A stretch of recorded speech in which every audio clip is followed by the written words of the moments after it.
Harvard university అనగానే తెలుగు రాష్ట్రాల్లో ఈ పేరు ఎక్కువ వినిపిస్తుంది.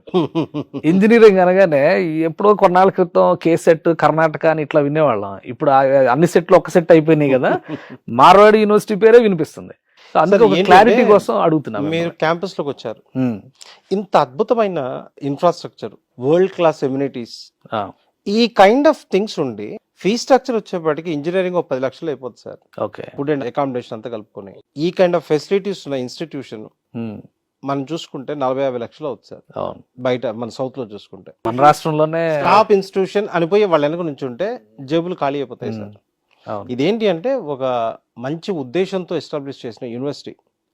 సో ఆ సదుద్దేశంతో వచ్చింది కనుకనే సర్వీస్ మోటోతో వర్క్ చేస్తుంది.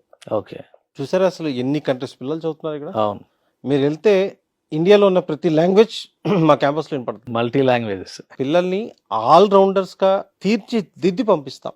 ఓకే, కానీ కొన్ని యూనివర్సిటీలు అసలు కొన్ని కోర్సెస్ వైండప్ చేసేస్తున్నాయి. పరిస్థితి అలా ఉంది.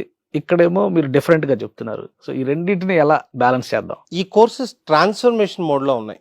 ఓకే, అంటే అప్డేటెడ్ గా వెళ్తే దానికి ఆపర్చునిటీస్ ఉంటాయి. Okay, right. At the same time మీరు అన్నారు కదా సాఫ్ట్వేర్ వైపు వెళ్తున్నారని చెప్పేసి, కొద్దిగా పిల్లల మెంటాలిటీ కూడా, అంటే పిల్లలు పేరెంట్స్ అంటే ఇవాల్యుయేట్ చేసుకోకుండా డెసిషన్